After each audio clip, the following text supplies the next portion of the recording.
Assalamualaikum warahmatullahi wabarakatuh. Dalam banyak kesempatan, dalam banyak kejadian, lisan kita seakan tidak kuasa mengungkapkan perasaan kita. Lisan kita tidak bisa menggambarkan betapa beratnya penderitaan yang dialami oleh seseorang. Akhirnya apa yang terjadi? Akhirnya kita hanya bisa berkata, ngusap dada saya melihatnya, ngelus dodo kata orang mendengarnya. Kalau saya teringat dengan kejadian ini, saya hanya bisa ngusap dada. Atau kalau saya melihat si dia itu, saya ngelus dada. Sebagai ekspresi bahwasanya lisan sudah tidak bisa lagi menggambarkan, menceritakan, tidak mampu. Perasaan juga sudah tidak mampu, hanya bisa mengusap dada.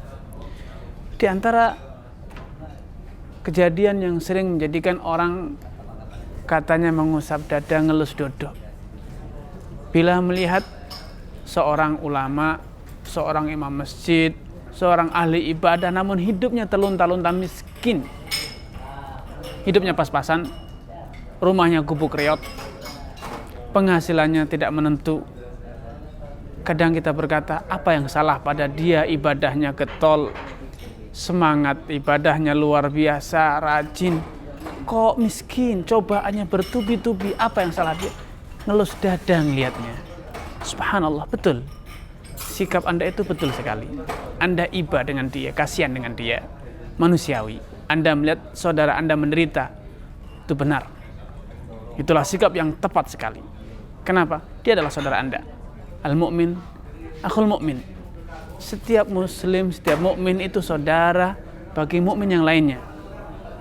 Idza ishtaka minhu 'udhun, bahkan Nabi sallallahu alaihi wasallam menggambarkan persaudaraan antar umat Islam itu bagaikan satu tubuh yang tidak bisa dipisahkan.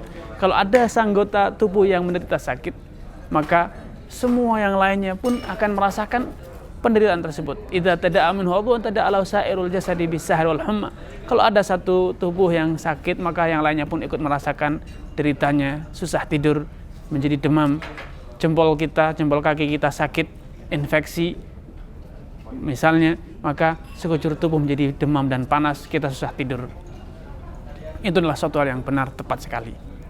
Jangan disesali, bahkan tumbuh suburkanlah kedermawan, hubungan Anda, kepekaan sosial Anda kepada saudara Anda Islam. Namun sayang sekali, rasa iba kita hanya terjadi ketika kita melihat saudara kita yang rajin ibadah namun miskin. Padahal di sisi lain banyak saudara kita yang lebih pantas untuk kita iba kepada mereka. Mereka kaya raya, cantik, jelita, tampan, rupawan, memiliki kedudukan yang tinggi, namun tidak beribadah. Kaya raya, cantik, jelita, namun terancam masuk neraka. Kaya raya, namun akhir dari perjalanan hidupnya bisa jadi akan berakhir neraka. Manakah yang lebih pantas untuk Anda ngelus dodo, merasa iba? Rajin ibadah namun miskin, ataukah kaya raya, cantik, rupawan, jelita, tampan, namun akhirnya ketampanan tersebut, lembutnya kulit seorang wanita yang cantik jelita akan dilahap oleh api neraka. Tidakkah pantas Anda ketika melihat orang yang cantik rupawan, cantik jelita, tampan rupawan, kaya raya, pandai cerdas, namun dia kufur kepada Allah, namun dia ingkar kepada Allah, bergelimang dalam dosa dan maksiat? Tidakkah pantas bagi Anda untuk mengelus dada, ngusap dada? Kasihan dia, cantik-cantik namun kafir. Kasihan dia, tampan namun akan tersiksa di neraka. Kasihan dia, kaya raya, namun semuanya itu hanya akan bisa dia nikmati sesaat, dan selanjutnya dia terancam siksa neraka yang kekal abadi. Harusnya Anda lebih merasa kasihan kepada mereka, lebih pantas untuk mengusap dada. Kasihan. Tidakkah Anda ingat Rasulullah SAW telah bersabda, innallaha yu'tid dunya man ahabba wa man la yuhib. Allah Subhanahu wa taala melimpahkan, memberikan, mengaruniakan kekayaan dunia kepada semua orang, kepada siapa saja yang Allah mau, yang Allah suka ataupun yang Allah benci, yang Allah cinta ataupun yang Allah murkai. Allah berikan, katanya, karena itulah Qarun, Firaun, walaupun mereka kafir tapi diberi kekayaan. Akan tapi kata Rasulullah SAW, wala yu'til imana illa man ahab. Adapun iman, adapun ketakwaan, keislaman, maka Allah tidak akan berikan kecuali kepada orang-orang yang Allah cintai. Karena itu, ikhwatul iman, marilah kita mengusap dada kita, ngelus dodo kita. Ketika melihat orang yang kaya raya namun kafir, melihat orang yang kaya raya namun bergelimang dalam dosa dan maksiat. Kenapa? Karena ternyata dia tidak dicintai Allah Subhanahu wa taala. Karena ternyata Allah murka kepada dia walaupun dia kaya, walaupun dia cantik, walaupun dia tampan, walaupun dia punya kedudukan. Adapun orang yang saleh, miskin, tidak perlu Anda merasa terlalu terenyuh dalam hati. Biasalah. Dia walaupun miskin namun dia disayangi Allah Subhanahu wa taala. Percayalah. Allah memberikan dia ujian kemiskinan. Namun Allah cinta kepada dia. Seperti Anda sebagai orang tua memerintahkan anak Anda untuk sekolah, capek. Ketika dia tidak sekolah, Anda cubit agar dia sekolah. Ketika dia tidak mengerjakan PR, Anda jewer telinganya. Bukan karena Anda tidak sayang, namun karena Anda sayanglah, maka Anda menjewer telinganya agar dia belajar menjadi pandai. Demikianlah Allah Subhanahu wa taala menjewer telinga hambanya yang Allah cintai. Allah cubit dengan apa? Dengan cobaan, dengan godaan, dengan fitnah kemiskinan.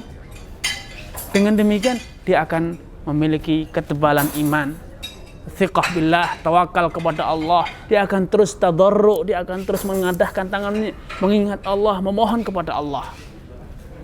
Manfaat yang dia dapat dengan tadarru, mengharapkan kepada Allah, berdoa kepada Allah, berupa pahala karena beribadah, berupa pahala karena dia terus menggantungkan harapan hanya kepada Allah.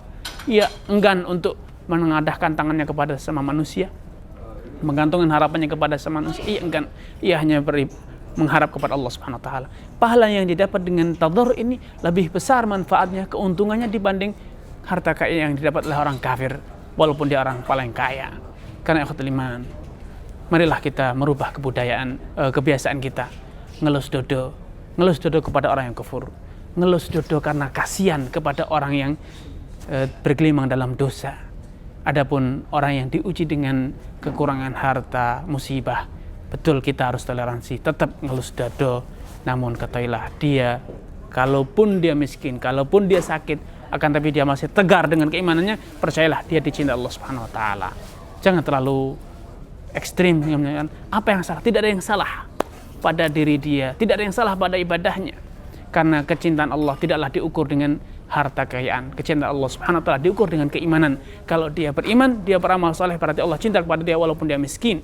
Namun sebaliknya, kalau dia kufur, dia ingkar, dia bergelimang dalam maksiat, walaupun dia kaya raya, Allah murkai dia, Allah melaknati dia, mengusir dia dari kerahmatannya, dan kelak di hari kiamat siksa neraka lah yang menantinya. Wassalamualaikum warahmatullahi wabarakatuh.